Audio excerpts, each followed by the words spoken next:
Hello students, so let us consider the second question from the practical on importance sampling. The question deals with uh, estimating marginal density of x here in this setup. So y is following exponential distribution with parameter 0.5 and x given y follows gamma with parameters 1 and y plus 1. So here is the conditional PDF given. I hope you are able to see this. Now I think it is better. So fx given y is 1 by gamma plus 1 e raised to minus x, x raised to y. So if this is the situation, then using the importance sampling, find the marginal density of x by taking wx as density of gamma 1 3.5.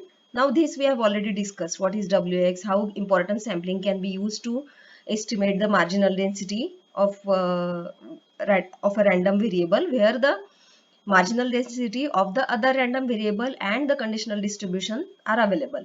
So the first task is to estimate the marginal density of x, and the second is to compute the marginal PDF of x exact. By this they mean exact marginal PDF of x using integrate function in R.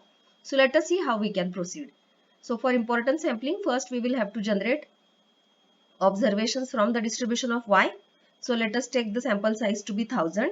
Then we generate observations from the marginal distribution of y, which is exponential with rate as 0.5.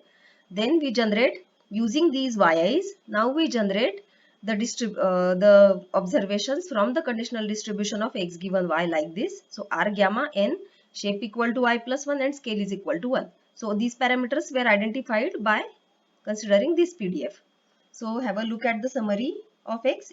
I have printed it just for the sake of curiosity, to see what happens, how x looks and all. So the minimum is 0.01031, maximum is 36. So you can see the spread, it is huge.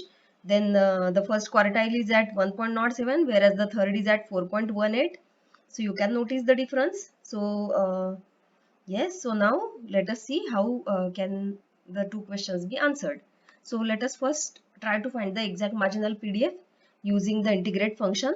So for this I have defined the function mpdfx like this, where x1 is the argument. Now within the function, now because the marginal PDF can be obtained by integrating the joint PDF. So let us first write this function f as a function of y1, where what we are doing is first we are considering the marginal PDF of y. Then we are considering the conditional distribution of x given y. So where this x and y, from where they are coming. So this x is nothing but the point at which you want to find the marginal PDF, and this y is coming from this, the argument of this function. So in fact this f is giving you this product. This f is giving you the joint PDF of x1 xy at point x1 y1. So now what we have to do is we have to simply integrate the output of this function. So notice that we are going to treat this as a function of x1, because we are going to integrate it with respect to y. So that's why I have not taken x1 and y1 as the arguments of the marginal PDF, because finally it is marginal PDF, so it should be function of x alone. We are going to integrate it out y. So x has to be fixed. So the outer function, this function has the argument x, whereas this function has argument y. Try to understand why we are writing it like this. So once you integrate this, what would you get is, because the lower limit is 0, upper limit is infinity. So this v will be the integration of this joint distribution with respect to y. So here, in short, this v contains marginal PDF of x at point x1. So now this v has to be written. So this function, this entire function mpdf gives you marginal PDF of x at the chosen point. So for example, mpdf x at 1 gives us this output. Okay, so I hope you have understood the function mpdfx. So now we want to see how does it work. What is the exact marginal distribution of x? So to get it, let us consider a range of values. So I have stored those values in t. So from 0.01 to 10. Then fx is the vector in which I plan to store the values of marginal PDF of x. So this is how we are going to run it. And now let us have a look at the plot. So the plot TFX, so it looks like this. See, this one is the marginal PDF of X. I just wanted to see how much is it close to gamma. So I gave shape parameter as 3.5 and scale parameter as 1. It was just a trial. I just wanted to compare it with some gamma. So I've added a line of gamma PDF with these parameters to this graph. You can see that they are not at all, shape wise it looks like gamma, but this is different, na? The peaks are at different. So uh, okay, so leave it at that. So the histogram again, it looks somewhat like this.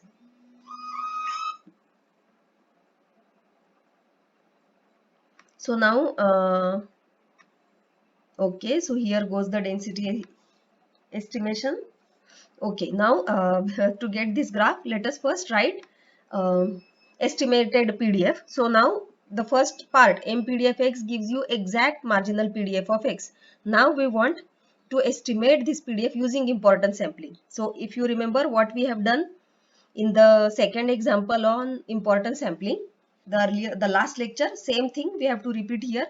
So EST PDF gives you the estimated PDF at point x1. So again we construct Z. Then what we do is we consider this gamma, means the proposal PDF, sorry, the conditional PDF at point x1 with shape parameter as the ith value of y. Recall that yi's we have already generated. Yi's we have generated from the marginal distribution of y, and then we multiply it by the proposal PDF.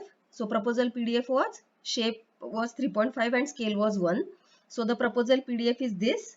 So d gamma at point at the ith value of x. So from where these values are coming? So these values are coming from the conditional distribution, and then we divide it by the gamma distribution at point at the ith value of x with shape yi plus 1 and scale 1. Okay, so this is what we had done earlier. So it is very much similar to what we did in the earlier practical. So okay, so this estimated PDF, this EST PDF gives you finally the estimated value of the marginal PDF of X. So again we are computing it for all those values in T. So if you compare, so I have stored them here in ePDF. So now let us try to have a look at the plot. And then what I have done is, see, plot T ePDF, and I have included line of the actual PDF to the graph. So